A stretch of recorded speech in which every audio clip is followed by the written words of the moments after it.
Hello friends, welcome once again to my videos on geography for class 10th of NCERT textbook. Friends, इस video में मैं आपके साथ में आपकी टेक्स्ट बुक के चैप्टर नंबर 3 जिसका कि टाइटल है वाटर रिसोर्सेज, जैसा कि आप अपनी स्क्रीन पर भी देख रहे हैं, तो मैं इस चैप्टर के सभी क्वेश्चंस के आंसर्स को डिस्कस कर रहा हूं। ये सभी आंसर्स को मैंने ज़रूरत के अकॉर्डिंग पॉइंट वाइज लिखा है और साथ ही साथ हर एक आंसर के कीवर्ड्स को भी मैंने बोल्ड किया हुआ है। मेरे ऐसा करने से आपको हर एक आंसर को समझने में और साथ ही एग्ज़ाम्स में अपने आंसर्स को अच्छे से लिखने में काफ़ी मदद मिलेगी, ऐसा मेरा मानना है। इसके साथ ही जहाँ जहाँ पर रिक्वायर्ड है वहाँ पर मैंने आंसर को एक्सप्लेन भी किया हुआ है। तो आइए हम स्टार्ट करते हैं और सबसे पहले इस चैप्टर के क्वेश्चन नंबर 1 से शुरू करते हैं। क्वेश्चन 1 में हमारे पास मल्टीपल चॉइस क्वेश्चंस हैं, इनके कुछ पार्ट्स भी हैं। The first is based on the information given below classify each of the situation as suffering from water scarcity और not suffering from water scarcity.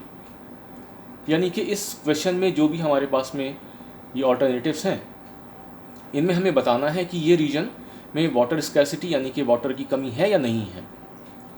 A is region with high annual rainfall, B region having high annual rainfall and large population, C region having high annual rainfall but water is highly polluted, and D region having low rainfall and low population.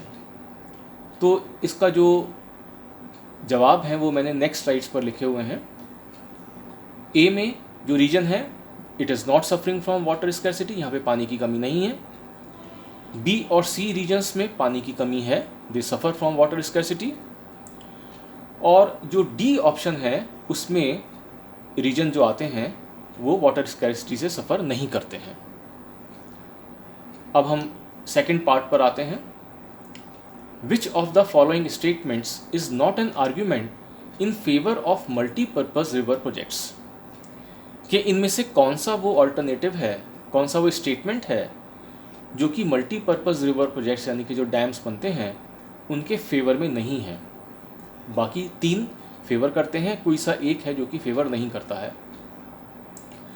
ए है multipurpose projects bring water to those areas which suffer from water scarcity, यानी कि dams बनने से जहाँ जहाँ पे area में पानी की कमी होती है वहाँ पानी की कमी पूरी हो जाती है। बी कहता है कि ये प्रोजेक्ट्स वाटर को रेगुलेट करते हैं, वाटर के फ्लो को, जिससे कि फ्लड कंट्रोल हो जाती हैं।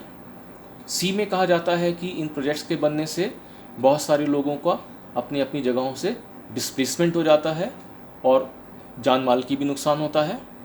और डी कहता है that multipurpose projects generate electricity for our industries and our homes, कि डैम्स से हमारे लिए जो इलेक्ट्रिसिटी है वो पैदा होती है और हमारे घरों के लिए भी इलेक्ट्रिसिटी पैदा होती है। तो इसका जो सही जवाब है वो है option number C, that multiple projects lead to large scale displacements and loss of livelihood. यानी कि ये जो स्टेटमेंट है ये जो हमारी जो डैम्स हैं उनके फेवर में नहीं जाता है। इसका थर्ड पार्ट है here are some false statements, identify the mistakes and rewrite them correctly. तो यहाँ पे कुछ स्टेटमेंट्स दिए हुए हैं जो कि गलत लिखे हुए हैं, फॉल्स हैं, हमें इनको ठीक करना है। पहला स्टेटमेंट है multiplying urban centres with large and dense populations and urban lifestyles have helped in proper utilisation of water resources. यानी कि जैसे जैसे हमारे यहाँ अर्बनाइजेशन हो रहा है और पॉपुलेशन एक जगह पे इकट्ठी हो रही है, लोग बाग अर्बन लाइफस्टाइल को फॉलो कर रहे हैं, तो उस सब से वाटर का सही यूटिलाइजेशन हो पा रहा है। जबकि जो इसका सही जवाब है कि ऐसा नहीं है, ये मैंने बोल्ड लिखा हुआ है, these life styles have not help in proper utilisation of water resources. तो आप जब जवाब लिखेंगे यहाँ पे सवाल में, जब एग्जाम्स में आएगा, तो आप यहाँ पे नॉट लिख सकते हैं। बी है regulating and damming of reverse does not affect the reverse natural flow and it's sediment flow, कि रिवर के ऊपर डैम बनाने से उसका नेचुरल फ्लो ख़राब नहीं होता है और उसमें सेडिमेंटेशन भी नहीं होता है। जबकि इसका जवाब है कि डैमिंग करने से रिवर के ऊपर उनका जो रिवर का नेचुरल फ्लो अफेक्ट होता है और सेडिमेंटेशन फ्लो में भी अफेक्ट आता है। तो यहाँ पे इसका जो सही जवाब है वो अफेक्ट्स है, वो मैंने बोल्ड लेटर्स में लिखा हुआ है। सी है, in Gujarat the Sabarmati basin farmers were not agitated when higher priority was given to water supply in urban areas particularly during droughts. यानी कि गुजरात में साबरमती बेसिन के फार्मर्स तब नाराज़ नहीं हुए थे जबकि ड्रॉट वाले दिनों में, सूखे के दिनों में भी पानी की सप्लाई शहरी इलाकों में कर दी जाती थी। तो ये तो गलत स्टेटमेंट है। सही स्टेटमेंट क्या है कि साबरमती बेसिन के जो फार्मर्स थे वो एजिटेटेड हुए थे, उन्होंने नाराज़गी व्यक्त करी थी अपनी, जब पानी को सूखे के दिनों में शहरी एरिया में भेज दिया गया था। और सी और डी है, today in Rajasthan the practice of roof top rain water harvesting has gain popularity despite the high water availability due to the Rajasthan canal. तो ये स्टेटमेंट भी गलत है, क्योंकि जब से राजस्थान में राजस्थान कैनाल बनी है तब से वहाँ पे लोगों की roof top rain water harvesting के ऊपर डिपेंडेंसी काफ़ी कम हो गई है, इसमें डिक्लाइन आ गया है। तो ये जवाब भी मैंने सही करके यहाँ पे बोल्ड लेटर्स में लिखा है। तो ये आप किस तरह से क्वेश्चन नंबर 1 के सभी सवालों का मैंने जवाब दिया। Now we come to question number 2। Answer the following questions in about 30 words. First part of it is explain how water becomes a renewable resource. कि वाटर जो है वो एक रिन्यूएबल रिसोर्स कैसे है। इसका आंसर है through the hydrological cycle water is continually being renewed and recharge. जो हाइड्रोलॉजिकल साइकिल है, जिसको कि हम वाटर साइकिल भी कहते हैं, तो उसके ज़रिए पानी जो है वो हमेशा रिन्यू होता रहता है, हमेशा नया पानी बनता है, हमेशा रिचार्ज होता है। यानी कि पानी के जो स्रोत हैं वो हमेशा दोबारा भर जाते हैं, एक बार खाली होते हैं फिर दोबारा भर जाते हैं। क्योंकि ऐसा इसलिए होता है क्योंकि गर्मियों में आप जानते हैं कि वेपर्स बनते हैं, भाप बनती है, पानी ऊपर उठ जाता है, बादल बनते हैं, बारिश होती है, फिर वही पानी नीचे आकर के हमारे जो पानी के स्रोत हैं उनको रिचार्ज कर देता है। तो अगर ऐसा होता है तो हम कह सकते हैं कि जो वाटर है वो एक रिन्यूएबल रिसोर्स है। Second is what is water scarcity and what are its main causes. Water scarcity क्या होती है और ये क्यों होती है। So water scarcity occurs in low rainfall और drought prone areas. Water scarcity जो है वो या तो वहाँ होती है जहाँ पे कि कम बारिश होती है, या वो उन इलाकों में होती है जो कि सूखा प्रभावित होते हैं, सूखा पड़ने की जहाँ पे आशंका काफ़ी होती है। Some areas also suffer due to bad quality of water. कई जगह तो ऐसी हैं जहाँ पे पानी तो है लेकिन उसकी क्वालिटी बहुत ख़राब है, तो भी वाटर स्कैरसिटी यानी कि पानी की कमी वहाँ पे देखने को मिलती है। अब वाटर स्कैरसिटी के क्या क्या कॉजेज़ हैं। First cause is over exploitation, excessive use and unequal access to water among different social groups. Water की बहुत ओवर एक्सप्लॉयटेशन होता है। कई जगह तो ऐसी हैं जहाँ पे कि पानी का बहुत एक्सेसिव यूज़ होता है, पानी बर्बाद भी होता है, जिसकी वजह से उन जगहों पर जो वाटर लेवल है ज़मीन के नीचे वो काफ़ी कम हो जाता है, तो वाटर स्कैरसिटी हो जाती है। इसके अलावा बहुत सारे हमारे सोशल ग्रुप्स ऐसे हैं जिनको कि पानी बहुत अधिक मात्रा में मिल जाता है लेकिन कहीं कहीं पे पानी बहुत कम मिल पाता है। अगर हम बात करते हैं वेस्ट यूपी की या पंजाब या हरियाणा की, तो यहाँ पे तो पानी बहुत मात्रा में मिल जाता है, लेकिन अगर आप राजस्थान में जाते हैं या आप गुजरात के कुछ भागों में जाते हैं तो वहाँ पे पानी की कमी है। तो हर सोशल ग्रुप को इक्वल एक्सेस भी नहीं है पानी की, जिसकी वजह से वाटर स्कैरसिटी हो जाती है। Large and growing population and consequent greater demands of water. इसके अलावा जैसे जैसे पॉपुलेशन ग्रोथ हो रही है तो पानी की डिमांड बढ़ रही है और पानी की कमी हो रही है। And third is intensive industrialisation and urbanisation. बहुत ज़्यादा इंडस्ट्रियलाइजेशन भी पानी की कमी को पैदा कर रहा है, क्योंकि फैक्ट्रियों को भी पानी चाहिए होता है काफ़ी मात्रा में। और इसके साथ साथ जब इंडस्ट्रियलाइजेशन होता है तो लोग बाग गाँवों से शहरों की तरफ जाते हैं, जिसको अर्बनाइजेशन कहते हैं। तो शहरों में जब लोग जाके इकट्ठे हो जाते हैं तो पॉपुलेशन का प्रेशर जो है वो शहरों पे पड़ जाता है, पानी की डिमांड शहरों में बढ़ जाती है, तो शहरों में पानी की कमी हो जाती है। तो ये सब कारण हैं जो कि वाटर स्कैरसिटी को जन्म देते हैं। Now we come to question number 3। Compare the advantages and disadvantages of multipurpose river projects. Multipurpose river projects के क्या क्या फ़ायदे नुकसान हैं। सबसे पहले हम एडवांटेजेस देखते हैं डैम्स के।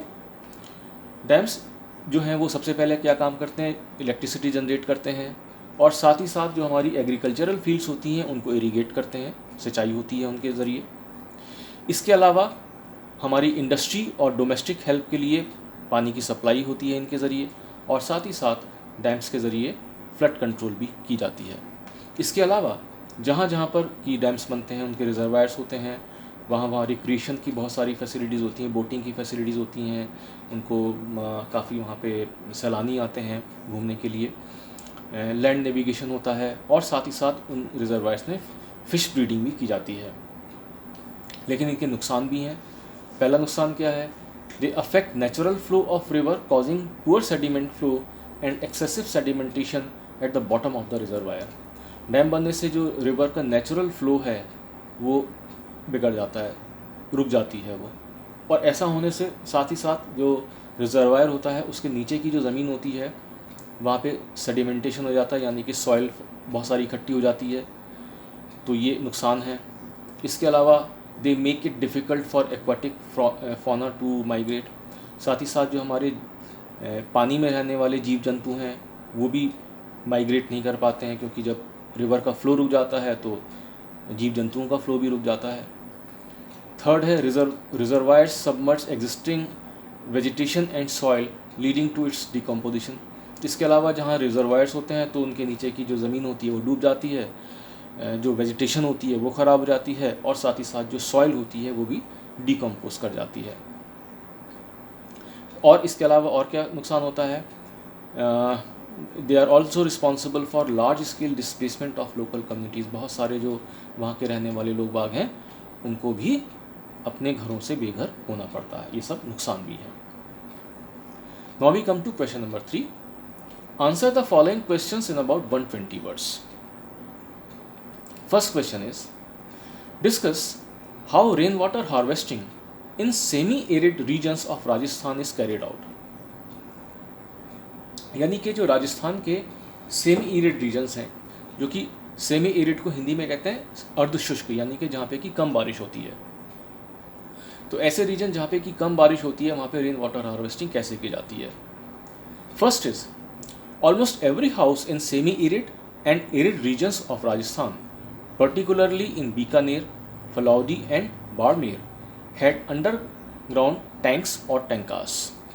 तो राजस्थान के जो कम बारिश वाले या ऐसे स्थान जहाँ पे कि बारिश करीब करीब ना के बराबर होती है, एरिड रीजन्स जो हैं, सूखे इलाके जो हैं, वहाँ पे जो शहर हैं जिनको आप बीकानेर, फलाउडी और बाड़मेर के नाम से जानते हैं, यहाँ पे हर घर में अंडरग्राउंड टैंक्स बनाते थे लोग बाग, जिनको कि वो टंका बोलते थे। These tanks were used for storing drinking water and were part of well-developed rooftop rainwater harvesting system। In tanks में लोग बाग पीने का पानी स्टोर कर लेते थे, जो कि rooftop rain water harvesting system का एक भाग थे। इसमें क्या होता था, they were built inside the main house और the country yard and were connected to the sloping roofs of the houses through a pipe. The rainwater falling on the rooftop would travel down the pipe and was collected in these tanks। तो क्या होता था वहाँ पे कि हर घर की जो छत थी वहाँ पे एक स्लोप होता था, और जैसे ही बारिश का पानी उस छत पे आता था तो वो स्लोप में बह के वो पानी एक पाइप के ज़रिए उन टैंक्स में चला जाता था। उन टैंक्स में पानी को इकट्ठा कर लेते थे लोग बाग, और जब जब ज़रूरत पड़ती थी, जब बारिश नहीं होती थी, तो उस पानी को यूज़ किया जाता था। ये एक तरीका था।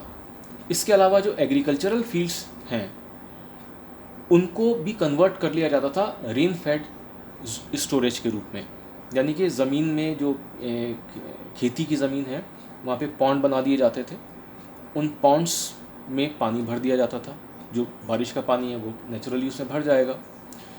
These structures allowed the water to stand and moisten the soil like Khandis in Jaisalmer and Johars in other parts of Rajasthan। तो क्या होता था कि इन पॉन्ड्स में जब पानी भर जाता था तो पानी वहाँ पे रुक जाएगा, और वो पानी जो है वो सीप कर करके आसपास की ज़मीन को भी मॉइस्ट कर देता था, यानी कि आसपास की ज़मीन को भी नमी ला देता था उसमें, जिससे कि वहाँ खेती करने में काफ़ी आसानी हो जाती थी। ये जो पॉन्ड्स होते थे इनको जैसलमेर में खांडी के नाम से और बाकी स्थानों पर जोहड़ के नाम से जाना जाता था। Second question is describe how modern adaptation of traditional rain water harvesting methods is being carried out to conserve and store water. कि जो ट्रेडिशनल रेन वाटर हार्वेस्टिंग के तरीके हैं उनको किस तरीके से मॉडर्न टाइम में अडेप्ट करके हम वाटर को स्टोर कर सकते हैं और कंजर्व कर सकते हैं। इसका जवाब है, in hill and mountainous regions people build diversion channels. यानी कि जो पहाड़ी जगह होती हैं वहाँ पे लोग डाइवर्जन चैनल्स बना देते हैं। डाइवर्जन चैनल्स का मतलब ये है कि जो पहाड़ी स्थान हैं वहाँ पर बारिश होने पर पानी रुकता नहीं है, बल्कि बह के सारा का सारा पानी नीचे चला जाता है। तो पानी को कैसे रोकें, तो वहाँ पे भी खेतों में गड्ढे बना दिए। उन गड्ढों को गुल या कुल के नाम से जानते हैं।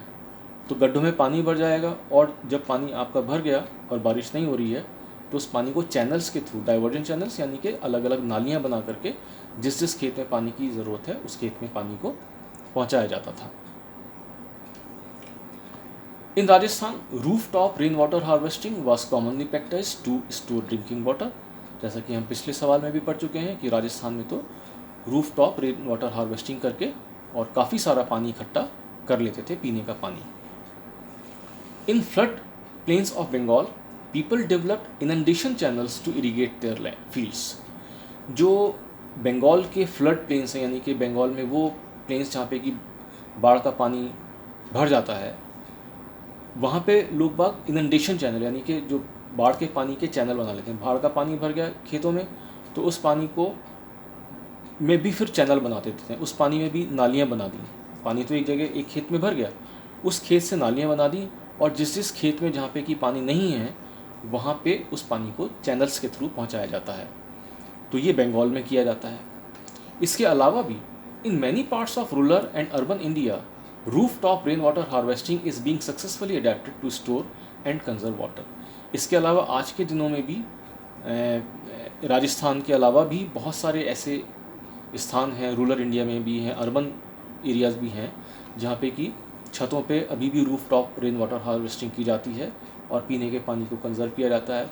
इसके अलावा आप जानते ही हैं कि आजकल गवर्नमेंट के नए गाइडलाइंस आई हैं कि जितने भी नई सोसाइटीज़ बनेंगी उन सभी सोसाइटीज़ में रेन वाटर हार्वेस्टिंग की फैसिलिटी बनाई जाएगी। वो लीगली एक ज़रूरी बात हो गई है, तो वो पानी को स्टोर किया जाना अब ज़रूरी हो गया है। तो इन सब तरीक़ों से रेन वाटर हार्वेस्टिंग की जाती है। So friends, this way I have discussed with you all the questions and their answers of this chapter. I hope that you will find these answers useful for yourself. Keep watching my videos. Thanks a lot.